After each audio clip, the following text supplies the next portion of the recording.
મિત્રો, ઈશ્વરનું વચન આપણા જીવનમાં આશીર્વાદ લાવે છે. તે આપણને સફળતા તરફ દોરી જાય છે, પણ તે માટે તે વચનને જીવનમાં સ્થાન આપવું જરૂરી છે. શું તમારા જીવનમાં ઈશ્વરના વચનને સ્થાન છે?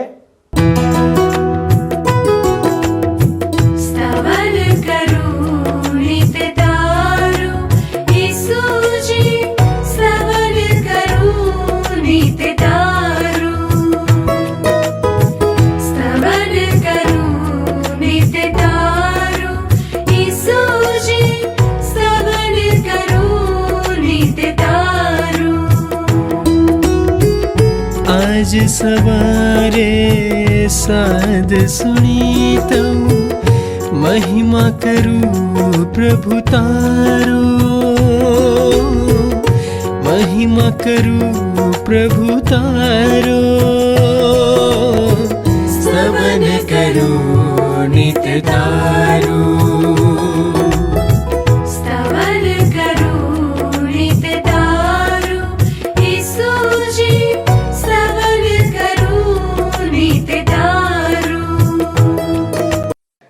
પ્રિય મિત્રો, સ્તવન કાર્યક્રમમાં આપ સર્વનું સ્વાગત છે. આજથી આપણે યહોશુઆના પુસ્તકનો અભ્યાસ શરૂ કરીશું. આ એક ખૂબ જ મહત્વપૂર્ણ અભ્યાસ છે જે ઇસ્રાયેલ પ્રજાના વચનની ભૂમિમાં પ્રવેશનો હિસાબ આપે છે, તેમજ આધ્યાત્મિક યુદ્ધમાં વિશ્વાસ રાખનારાઓને આગળ વધવાની પ્રેરણા પૂરી પાડે છે. વહાલા દર્શક મિત્રો, બાઇબલમાં યહોશુઆના પુસ્તકમાં ઈશ્વર યહોશુઆને કહે છે, એ નિયમશાસ્ત્ર તારા મોંમાંથી જાય નહીં, પણ દિવસે તથા રાતે તેનું મનન કર કે તેમાં જે બધું લખેલું છે તે તું કાળજીથી પાળે, કારણ કે ત્યારે જ તારો માર્ગ આબાદ થશે અને ત્યારે જ તું ફતેહ પામશે. આપણે બધા જ કામમાં સફળ અને અસરકારક બનવા માગીએ છીએ. અહીં ઈશ્વર આશીર્વાદ મેળવવાની આ પદ્ધતિ યહોશુઆ અને આપણ સૌને આપે છે.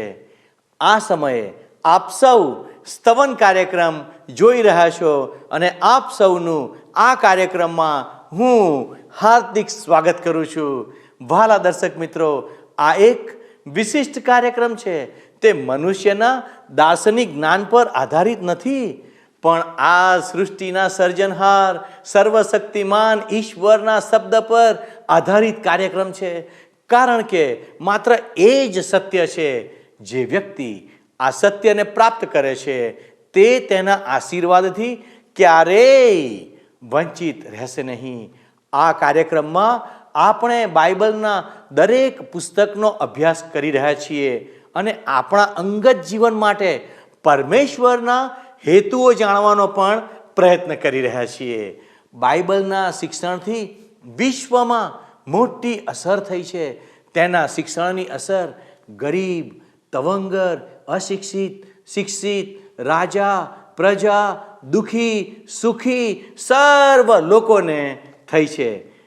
તેણે નીરસ જીવનને આનંદમય જીવનમાં ફેરવી દીધું છે. નિરાશાજનક જીવનને આશાવાદી જીવન બનાવ્યું છે. મૃત્યુથી ભયભીત જીવનને શાશ્વત જીવનની ખાતરી આપી છે અને શાંતિ આપી છે.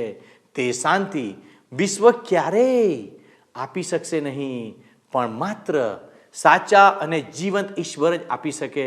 તેથી બાઇબલના ગીતશાસ્ત્રના પુસ્તકમાં ગીતકર્તા કહે છે, જે વ્યક્તિ પરમાત્માની છાયામાં બેસશે તેને સર્વશક્તિમાનની છાયામાં સ્થાન મળશે. આપણને બધાને એની જરૂર છે. એટલા માટે અમે આ કાર્યક્રમ દ્વારા આપ સૌને ઈશ્વરની નજીક આવવા માટે માર્ગદર્શન આપવાનો પ્રયાસ કરી રહ્યા છીએ. તો વાલા દર્શકો, ચાલો આજના અભ્યાસની શરૂઆત કરીએ. મિત્ર, હું માનું છું કે આજથી જ્યારે સ્તવન કાર્યક્રમમાં આપણે બાઇબલમાં જૂના કરારના વિભાગમાં આવેલ યહોશુઆના પુસ્તકનો અભ્યાસ શરૂ કરવાના છીએ, ત્યારે મારી જેમ તમે પણ અપેક્ષા સાથે બહુ જ ઉત્સુક હશો હવે આપણે વિચાર કરીએ મિત્ર, તો બાઇબલમાંના પ્રથમ પુસ્તક ઉત્પત્તિમાં ઇઝરાયેલી પ્રજાનો જન્મ થયો. નિર્ગમનના પુસ્તકમાં ઇઝરાયેલી પ્રજાને ઈશ્વરે પસંદ કરી. એ પછી ગણનાના પુસ્તકમાં આ ઇઝરાયેલી પ્રજા એક પુરવાર થયેલી પ્રજા બની. લેવીયના પુસ્તકમાં ઇઝરાયેલી પ્રજાને રક્ત દ્વારા ઈશ્વરની સમીપ લાવવામાં આવી. પુનર્નિયમના પુસ્તકમાં તેને સૂચનાઓ આપવામાં આવી. અને હવે યહોશુઆના પુસ્તકમાં ઇઝરાયેલી પ્રજા સંઘર્ષ અને વિજય જુએ છે. યહોશુઆના પુસ્તકમાં નિર્ગમનના પુસ્તકમાં આરંભ થયેલ ઇઝરાયેલી પ્રજાનો ઉદ્ધાર સંપૂર્ણ થાય છે. નિર્ગમનનું પુસ્તક મિસર દેશમાંથી ઇઝરાયેલી પ્રજાનો ઉદ્ધાર છે, મિસર દેશમાંથી. જ્યારે યહોશુઆનું પુસ્તક વચનના દેશમાં લઈ જનાર ઉદ્ધાર છે. યહોશુઆના પુસ્તકનો ચાવીરૂપ શબ્દ તમે જુઓ તો એ છે કબજો.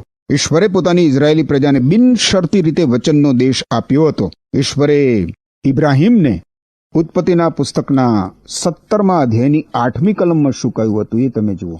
ઉત્પત્તિનું પુસ્તક 17મો અધ્યાય 8મી કલમમાં ઈશ્વરે ઇબ્રાહીમને કહ્યું હતું કે જે દેશમાં તું પ્રવાસ કરે છે, એટલે આખો કનાન દેશ, તે હું તને ને તારા પછીના તારા વંશજોને સદાનું વતન થવા સારું આપીશ, અને હું તેઓનો દેવ થઈશ. હવે જો કે ઇઝરાયેલી પ્રજા વચનના દેશ ઉપર કબજો કરે એ બાબત તો શરતી હતી, અને આ માટે એમણે સંઘર્ષ કરવો પડ્યો અને તેમને વિજય પણ મળ્યો. વચનના દેશમાં કાયમી કબજો કરવા માટે ઇઝરાયેલી લોકોએ ઈશ્વરના વચનોને સતત આધીન રહેવું પડે. એ શરત હતી. યહોશુઆના પુસ્તકનો લેખક તમે જુઓ તો મિત્ર યહોશુઆ પોતે છે, પરંતુ એ પુસ્તકની અંતિમ 5 કલમો ફિન્હાસે લખીશ.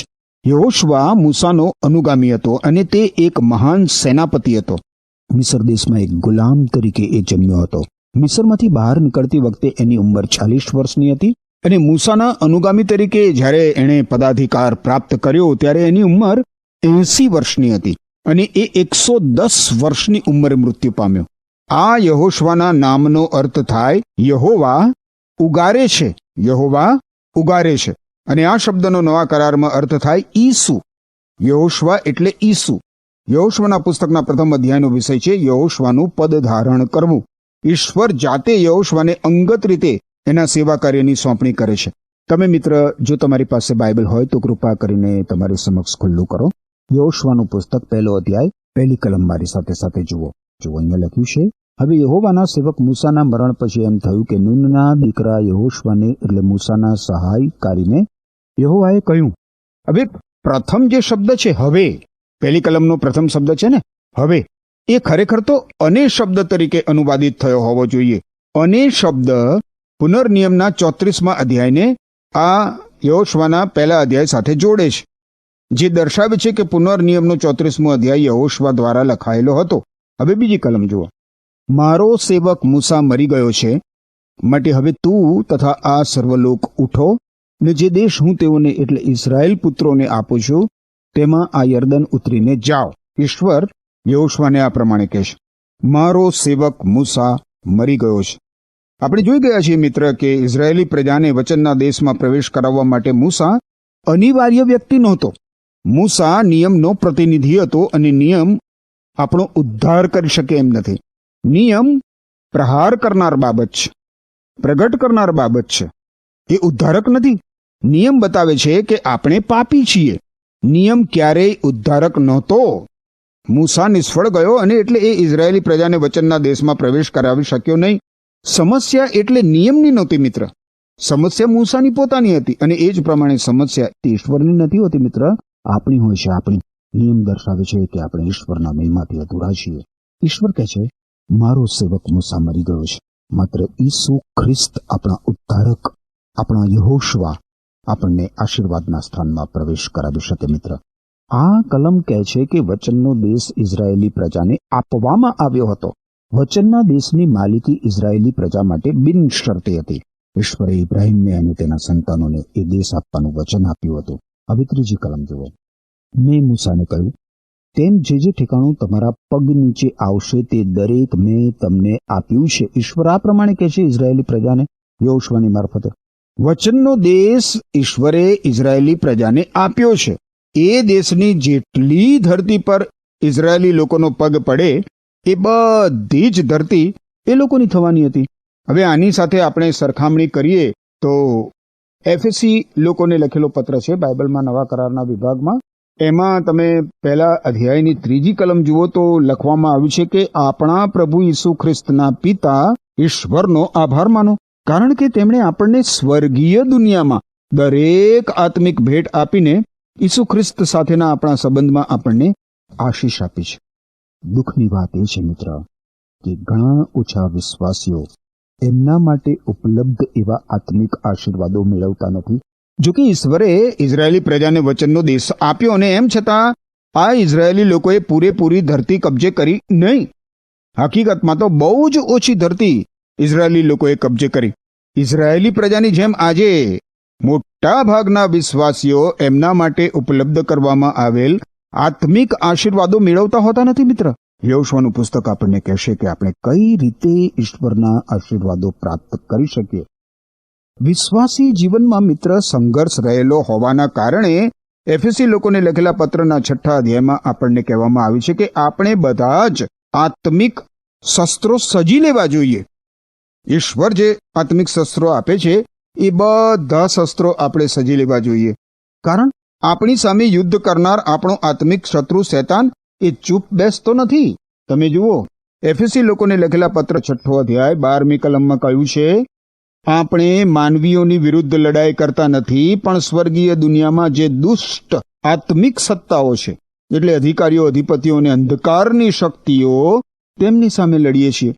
તેથી ઈશ્વરના શસ્ત્રો હમણાં જ સજી લો. યાદ રાખો મિત્ર, આપણો શત્રુ આત્મિક છે, એટલે કે શૈતાન. આપણે ઈશ્વરના સર્વ શસ્ત્રો સજી લેવા જોઈએ. વિજય મેળવી લેવામાં આવ્યો છે પ્રભુ ઈસુ ખ્રિસ્તની મારફતે. હવે જો કે વિજય તમને કે મને નથી મળતો, વિજય તો પ્રભુ ઈસુ ખ્રિસ્તને મળે છે. ઇઝરાયેલી પ્રજાને મળ્યું એ જ આપણને મળશે, ઉદ્ધાર અને કબજો. ઇઝરાયેલી પ્રજાએ જે વિજયો મેળવ્યા એ ઈશ્વર દ્વારા તેમને આપવામાં આવ્યા હતા મિત્ર. અને તમે અને હું પણ વિજયી બનીએ છીએ, કારણ કે પ્રભુ ઈસુ ખ્રિસ્ત આપણા માટે વિજય પ્રાપ્ત કરે છે. આપણે વિશ્વાસથી અદ્ભુત આત્મિક આશીર્વાદોમાં પ્રવેશ કરી શકીએ છીએ મિત્ર. 4th કલમ જુઓ. અરણ્ય તથા આ લબાનોનથી તે મોટી નદી એટલે ફ્રાત નદી સુધી, હિત્તીઓનો આખો દેશ અને આથમણી દિશાએ મોટા સમુદ્ર સુધી તમારી સરહદ થશે. ઈશ્વરે ઇઝરાયેલી પ્રજાને 3 લાખ ચોરસ માઇલની ભૂમિ આપી મિત્ર. પણ તમે જુઓ, ઇઝરાયેલી પ્રજાએ માત્ર 30,000 ચોરસ માઇલ ઉપર જ કબજો જમાવ્યો. ઈશ્વરે એમને જે આપ્યું હતું એના માત્ર 10મા ભાગ ઉપર જ એમણે કબજો જમાવ્યો. આજે વિશ્વાસીઓ એ જ પ્રમાણમાં આત્મિક આશીર્વાદો પ્રાપ્ત કરતા હોય છે. 5મી કલમ કહે છે, તારા આયુષ્યના સર્વ દિવસભર તારી આગળ કોઈ માણસ ટકી શકશે નહીં. જેમ મૂસાની સાથે હું રહ્યો હતો તેમ તારી સાથે પણ હું રહીશ. હું તને ત્યજીશ નહીં ને તને મૂકી દઈશ નહીં. યહોશુઆ એક સામાન્ય માણસ હતો મિત્ર, અને ઈશ્વર તરફથી તેને ઉત્તેજન મળે એ બહુ જ અનિવાર્ય હતું. ઈશ્વરે અહીં એને સૌથી અદ્ભુત રીતે ઉત્તેજન આપ્યું છે. ઈશ્વર એને કહે છે કે હું તને ત્યજી દઈશ નહીં, ક્યારે પણ તને મૂકી દઈશ નહીં. જેમ મૂસાની સાથે હું રહ્યો હતો એ જ પ્રમાણે હું તારી સાથે પણ રહીશ.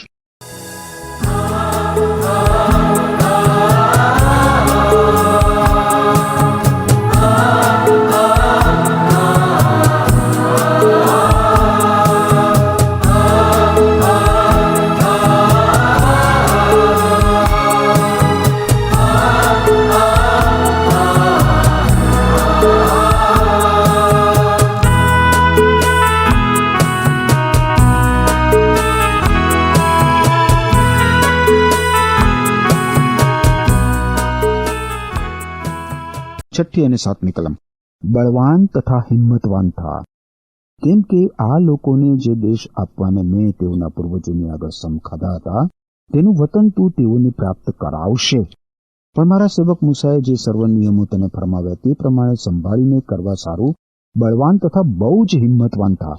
તેમાંથી જમણી કે ડાબી ગમ ફરતો નહીં, એ માટે કે જ્યાં કંઈ તું જાય ત્યાં તું ફતેહ પામે. ઈશ્વર 2 વખત યહોશુઆને કહે છે કે બળવાન તથા હિંમતવાન થા, બળવાન તથા હિંમતવાન થા. ઈશ્વર યહોશુઆને ઉત્તેજન આપી રહ્યા છે. હવે જુઓ, સૌથી અગત્યની બાબત 8મી કલમમાં છે. એ નિયમશાસ્ત્ર તારા મોંમાંથી જાય નહીં, પણ દિવસે તથા રાત્રે તેનું મનન કર કે તેમાં જે બધું લખેલું છે તે તું કાળજીથી પાળે, કારણ કે ત્યારે જ તારો માર્ગ આબાદ થશે અને ત્યારે તું ફતેહ પામશે. મારા બાઇબલમાં મિત્ર આ 8મી કલમ નીચે મેં લીટી દોરી લીધી છે. બહુ જ મહત્વની કલમ છે મારા પોતાના વિશ્વાસી જીવન માટે. અને તમને પણ હું નમ્ર વિનંતી કરું છું મિત્ર કે યહોશુઆના પુસ્તકના પહેલા અધ્યાયની 8મી કલમ નીચે તમે પણ લીટી દોરી લો અને આ કલમમાં જે કહેવામાં આવ્યું છે એ કલમ તમારા જીવનમાં ઉતારો અને એ કલમ પ્રમાણે તમે આચરણ કરો. કહે છે કે એ નિયમશાસ્ત્ર આપણા માટે આખું બાઇબલ આપણા મોંમાંથી જાય નહીં, પણ દિવસે તથા રાત્રે આપણે તેનું મનન કરીએ, કારણ કે એમાં જે બધું લખેલું છે એ આપણે કાળજીથી પાળીએ તો આપણો માર્ગ જીવનનો આબાદ થાય અને આપણને ફતેહ મળે. ફરીથી હું કહું છું મિત્ર કે મેં આ કલમ નીચે મારા બાઇબલમાં લીટી દોરી નાખી છે. આપણા જીવનનો માર્ગ આબાદ કરવા માટેનું અને આપણા જીવનમાં ફતેહ પામવા માટેનું આ ઈશ્વરદત્ત અદ્ભુત સૂત્ર છે. આ કલમમાં જણાવ્યા પ્રમાણે જો આપણે બાઇબલમાંના ઈશ્વરના પવિત્ર વચનોનું નિયમિત ધોરણે મનન કરીએ અને કાળજીપૂર્વક ઈશ્વરના વચનોનો અમલ આપણા જીવનોમાં કરતા રહીએ તો મિત્ર ઈશ્વર સાથેનો આપણો સંબંધ અકબંધ રહે અને આપણા વિશ્વાસી જીવનમાં આપણે આગળ વધી શકીએ. હવે મૂસાની અગાઉ શાસ્ત્ર લેખિત સ્વરૂપે ઉપલબ્ધ નહોતું મિત્ર, અને ઈશ્વરે મૂસાને મોડામોડ વાત કરીને શાસ્ત્ર આપ્યું હતું. પરંતુ મૂસા એ બહુ જ વિશ્વાસપૂર્વક ઈશ્વરે તેને જે કહ્યું હતું એ બધું લખી લે છે.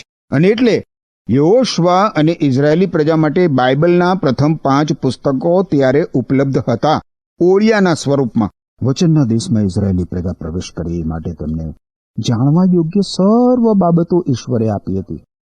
ઇઝરાયેલી પ્રજાએ એ નિયમશાસ્ત્રથી દૂર જવાનું નહોતું, એમણે એનું મનન કરવાનું હતું અને તેનું પાલન કરવાની કાળજી રાખવાની હતી.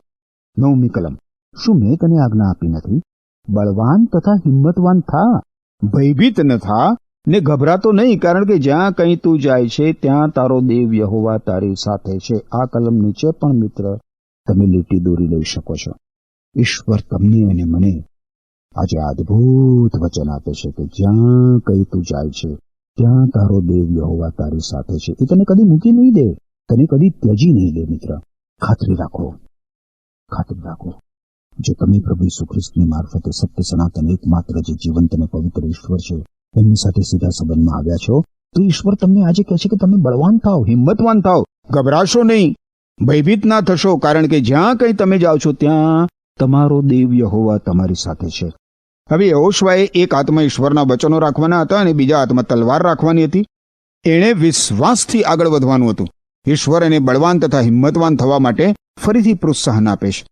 યહોશુઆની જેમ મિત્ર વિશ્વાસી તરીકે આપણે પણ બળવાન તથા હિંમતવાન બની રહેવાની જરૂર છે. આપણે વિશ્વાસથી આપણા આત્મિક આશીર્વાદો પ્રાપ્ત કરવાના છે. યાદ રાખો મિત્ર કે આપણે આત્મિક રીતે શત્રુની ભૂમિ ઉપર છીએ. 10મી કલમ, અને યહોશુઆએ લોકોના અધિકારીઓને એવી આજ્ઞા આપી. યહોશુઆ એ પદાધિકાર ધારણ કર્યો. ઈશ્વરે એને કહ્યું હતું એ માટે એણે એ પ્રમાણે કર્યું. ઈશ્વરે મૂસાને કહ્યું હતું કે તે તેની સાથે રહેશે. મૂસા જ્યારે મિદ્યાનમાં વર્ષો ગાળ્યા મૂસાએ, એ પછી મિસરમાં પાછો ફર્યો ત્યારે તે ગભરાયેલો હતો, ગભરાયેલો. પરંતુ ઈશ્વરે એને શું કહ્યું હતું? નિર્ગમનનું પુસ્તક તમે જુઓ, નિર્ગમનનું પુસ્તક 4થો અધ્યાય 12મી કલમ. અહીં 4થા અધ્યાયની 12મી કલમ તમે જુઓ. નિર્ગમનનું પુસ્તક 4થો અધ્યાય 12મી કલમ તમે જોશો તો લખ્યું છે કે તો હવે જા ને હું તારા મુખ સાથે હોઈશ ને તારે શું કહેવું તે હું તને શીખવીશ. ઈશ્વર મૂસાને આ પ્રમાણે કહે છે. મિત્ર આ ઈશ્વરની પદ્ધતિ છે. જ્યારે ઈશ્વરે યર્મિયાને બોલાવ્યો ત્યારે ઈશ્વરે એને શું કહ્યું હતું? યર્મિયાનું પુસ્તક 1લો અધ્યાય 19મી કલમ કહે છે, તેઓ તારી સાથે યુદ્ધ કરશે પણ તને હરાવશે નહીં, કેમ કે તારો છુટકારો કરવા માટે હું તારી સાથે છું, એવું યહોવા કહે છે. આપણે મિત્ર હિબ્રુ લોકોને લખેલા પત્રમાં જોઈએ 13મા અધ્યાયની 6ઠી કલમમાં, તો ત્યાં કહેવામાં આવ્યું છે કે આપણે નિર્ભય બની રહીએ. પ્રભુ મારો મદદગાર છે, હું ડરીશ નહીં, માણસ મને શું કરી શકશે? યહોશુઆએ ઈશ્વર પર વિશ્વાસ કર્યો. ઈશ્વરે તેને પ્રોત્સાહન આપ્યું અને આગેકૂચ કરવાની આજ્ઞા આપી. ઈશ્વરનું વચન એના માટે અધિકારી સમાન હતું. એણે એના મુખમાંથી ઈશ્વરના વચનને દૂર કરવાનું નહોતું, એણે ઈશ્વરના વચનો ઉપર મનન કરવાનું હતું. એ તો ઈશ્વરના વચનોનું કાળજીપૂર્વક પાલન એણે કરવાનું હતું. વિશ્વાસની વ્યાખ્યા એ છે મિત્ર. 11મી કલમ જોઈશું. યહોશુઆનું પુસ્તક 1લો અધ્યાય. શું કહે છે 11મી કલમ? તમે છાવણીમાં ફરો અને લોકોને એવી આજ્ઞા આપો કે તમે તમારે સારું સીધા તૈયાર કરો, કેમ કે જે દેશ તમારો દેવ યહોવા તમને વતન તરીકે આપે છે તે પ્રાપ્ત કરવાને તમારે 3 દિવસની અંદર આ યર્દન ઉતરીને ત્યાં જવાનું છે. વચનના દેશની ઇઝરાયેલી લોકોની માલિકી એ બિનશરતી છે મિત્ર, પરંતુ એના ઉપર કબજો કરવો એ શરતી છે. ઇઝરાયેલી પ્રજાએ વચનનો દેશ લેવાનો હતો. થોડા સમય બાદ જ્યારે ઇઝરાયેલી પ્રજા વચનના દેશમાં આવી ગઈ ત્યારે માનના મળવાનું બંધ થયું ખોરાક તરીકે એમને, અને એમણે દેશની ઉપજ ખાવી પડી. એ શત્રુ પાસેથી લૂંટી લીધેલું અનાજ હતું. એમની પાસે હજી અનાજ ઉગાડવાની તક આવી નહોતી. તમને યાદ હશે મિત્ર કે અરણ્યમાં ઇઝરાયેલી લોકોએ દરરોજ માનના એકઠું કરવાનું હતું. માનના બીજા દિવસ સુધી તાજું રહેતું નહોતું. એક દિવસ કરતાં જો એને વધારે સમય રાખી મૂકવામાં આવે તો ખોરાક તરીકે એ બગડી જતું હતું. ઇઝરાયેલી લોકોએ દર સવારે માનના એકઠું કરવાનું હતું. અને આ જ કારણસર મિત્ર એફએસી લોકોને લખેલા પત્રના 5મા અધ્યાયની 18મી કલમમાં આપણને કહેવામાં આવ્યું છે કે પવિત્ર આત્માથી ભરપૂર થાઓ. અને પવિત્ર આત્માથી ભરપૂર થવું એ એક જ સમયની વાત નથી મિત્ર. જો આપણે ઈશ્વરના સાનિધ્યમાં જીવવું હોય અને ઈશ્વર માટે જીવવું હોય તો આપણે દૈનિક ધોરણે ઈશ્વર પવિત્ર આત્માથી ભરપૂર થવું પડે મિત્ર. આપણે સતત પવિત્ર આત્માથી ભરપૂર થવાની, સતત ઈશ્વર સામે જોઈ રહેવાની અને સતત ઈશ્વર ઉપર અવલંબતા રહેવાની જરૂર છે. 12મી કલમ શું કહે છે? અને રેવબેનીઓને તથા ગાદીઓને તથા મનાશેના અડધા કુળને યહોશુઆએ એમ કહ્યું, આ 2 અને અડધા કુળોએ વસવાટ કરવા માટે યર્દન નદી પાર કરી નહીં મિત્ર. જ્યારે ઇઝરાયેલી લોકો યર્દન નદીના પૂર્વ કિનારે આવી પહોંચ્યા હતા ત્યારે મૂસા જીવિત હતો અને આ 2 અને અડધા કુળોએ મૂસાને વિનંતી કરી હતી. ગણનાના પુસ્તકમાં લખ્યું છે એ પ્રમાણે.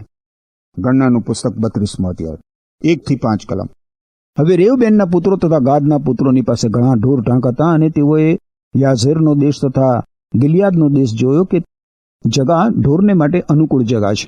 ત્યારે ગાદના પુત્રોએ તથા રેવબેનના પુત્રોએ આવીને મૂસાને તથા એલઆઝાર યાજકને તથા મંડળીના અધિપતિઓને કહ્યું કે અટારોથ તથા દિબોન તથા યાઝેર તથા નિમ્રા તથા હેરખોન તથા એલ આલેહ તથા સબામ તથા નબો તથા બેઓન એટલે ઇઝરાયેલની જમાતની આગળ જે દેશ યહોવાએ માર્યો તે દેશ ઢોરને સારું અનુકૂળ છે ને તારા દાસોની પાસે ઢોર છે. અને તેઓએ કહ્યું, જો તારી દ્રષ્ટિમાં અમે કૃપા પામ્યા હોઈએ તો આ દેશ વતન તરીકે તારા દાસોને અપાય. યર્દનને પેલે પાર અમને લઈ ન જા. આ લોકોએ યર્દન નદીની ખોટી બાજુએ વસવાટ માટે ધરતી માંગી. હવે મિત્ર આપણે યહોશુઆના પુસ્તકના 1લા અધ્યાયની આગળ 13 થી 15 કલમો જોઈએ. અહીં લખવામાં આવ્યું છે, યહોવાના સેવક મૂસાએ તમને જે વાત કહી હતી કે તમારો દેવ યહોવા તમને વિસામો આપે છે અને તમને આ દેશ આપશે તે યાદ રાખો. યર્દન પાર જે દેશ મૂસાએ તમને આપ્યો તેમાં તમારી સ્ત્રીઓ, તમારા બાળકો તથા તમારા ઢોર ઢાંક રહે, પણ તમ સર્વ બળવાન તથા બહાદુર પુરુષોએ શસ્ત્ર સજીને તમારા ભાઈઓની આગળ પિલીગમ જઈને તેઓને સહાય કરવી. યહોવાએ જેમ તમને વિસામો આપ્યો તેમ તે તમારા ભાઈઓને આપે અને જે દેશ તમારો દેવ યહોવા તેઓને આપે છે તેનું વતન તેઓ પણ પ્રાપ્ત કરે ત્યાં સુધી તમારે તેઓને સહાય કરવી. ત્યાર પછી તમે તમારા વતનના દેશમાં પાછા જાઓ ને યહોવાના સેવક મૂસાએ યર્દન પાર ઉગમણી દિશાએ જે દેશ તમને આપ્યો તેનો કબજો લો. યહોશુઆ આ લોકોને યાદ અપાવે છે કે બાકીના બીજા બધા કુળો યર્દન નદીની પશ્ચિમ બાજુએ વસવાટ માટે ધરતી પ્રાપ્ત કરે એ માટે આ લોકોએ બાકીના કુળોની સહાય કરવી. એ શરત હેઠળ જ મૂસાએ તેમને યર્દન નદીની પૂર્વ બાજુએ વસવાટ કરવાની પરવાનગી આપી હતી અને આ લોકો આ શરત સાથે સહમત થાય છે. 16 થી 18 કલમ જુઓ. 16 થી 18 કલમ. અને તેઓએ યહોશુઆને ઉત્તર આપ્યો કે જે સર્વ આજ્ઞાઓ તે અમને આપી તે અમે પાળીશું અને જ્યાં જ્યાં તું અમને મોકલે ત્યાં ત્યાં અમે જઈશું. જેમ અમે મૂસાનું સાંભળતા હતા તેમ સર્વ પ્રકારે અમે તારું સાંભળીશું. ફક્ત એટલું જ કે યહોવા તારો દેવ જેમ મૂસાની સાથે હતો તેમ તે તારી સાથે હો. તારી આજ્ઞાની વિરુદ્ધ જે વર્તે અને જે સર્વ આજ્ઞાઓ તું તેને આપે તે પ્રત્યે તારું કહેવું નહીં ગણકારે. તે ગમે તે હો તો પણ તે માર્યો જાય. એટલું જ કે તું બળવાન તથા ખૂબ હિંમતવાન થા.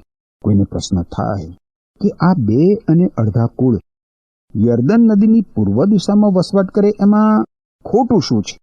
શું યર્દન નદી પાર કરવી એટલું બધું જરૂરી હતું? યર્દન નદીનો પૂર્વ ભાગ વચનના દેશમાં સમાયેલો નથી.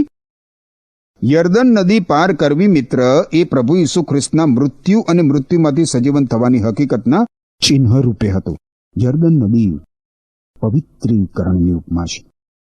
ન્યાયાધીશોના પુસ્તકમાં આપણને જાણવા મળશે કે યર્દન નદીની ખોટી બાજુએ વસવાટ કરવાનો નિર્ણય કરનાર આ 2 અને અડધા કુળે બહુ જ મોટી ભૂલ કરી. ઘણા વિશ્વાસીઓએ પ્રભુ ઈસુ ખ્રિસ્તના મૃત્યુ અને મૃત્યુમાંથી સજીવન થવાની હકીકતમાં આરામની જે જોગવાઈ કરવામાં આવી છે એમાં પ્રવેશવાની જરૂર છે. શું તમે મિત્ર પ્રભુ ઈસુ ખ્રિસ્ત જે આરામ આપણને આપે છે, વિશ્રામ આપે છે, એમાં પ્રવેશ કર્યો છે?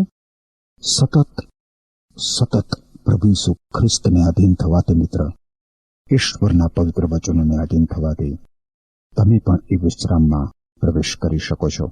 એમ કરવા માટે ઈશ્વર તમને કૃપા આપો. આમીન. પ્રિય મિત્રો, ઈશ્વરે મૂસા સાથે રૂબરૂ વાત કરી અને તેના દ્વારા મૂસાના શબ્દો લોકો સુધી પહોંચાડ્યા અને તેના દ્વારા ઈશ્વરે મૂસાના શબ્દોનું એક લેખિત સ્વરૂપ આપ્યું. યહોશુઆનું પુસ્તક તેનું એક લેખિત સ્વરૂપ છે. ઈશ્વર તેને જીવનની સફળતા માટે તેનો ઉપયોગ કરવાની સૂચના આપે છે. તે જ્યાં પણ જશે ત્યાં પ્રભુદેવ તેની સાથે રહેશે એમ કહીને તે તેને હિંમતથી મજબૂત બનાવે છે. આ ઈશ્વરનો પ્રેમ દર્શાવે છે કે જે ઈશ્વરની આજ્ઞાનું પાલન કરે છે તેની સાથે તે હંમેશા રહે છે અને ઈશ્વર જે જીવન સાથે રહે છે તે સફળ થાય છે અને ભયને તેના જીવનમાં કોઈ સ્થાન નથી.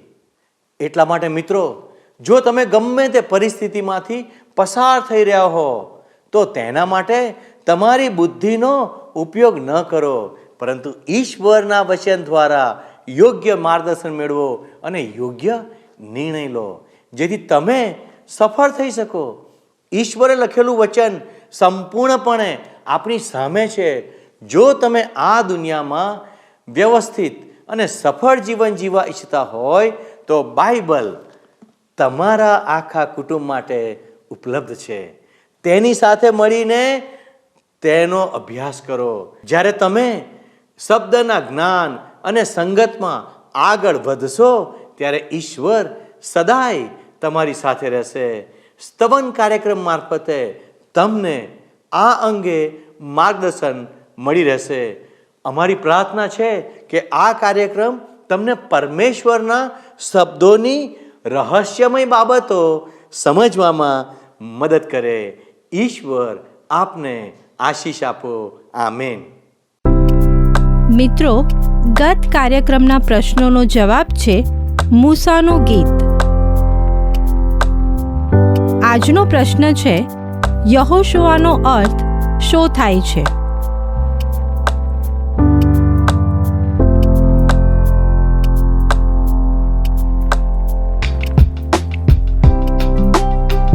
આ પ્રશ્નનો જવાબ આપેલ સ્ક્રીન પર દર્શાવેલ વોટ્સએપ નંબર પર આપવાનો રહેશે. કાર્યક્રમ દરમિયાન પૂછેલા પ્રશ્નનો સાચો જવાબ આપનાર વિજેતાઓના નામ દર મહિનાના પ્રથમ સોમવારે જાહેર કરવામાં આવશે.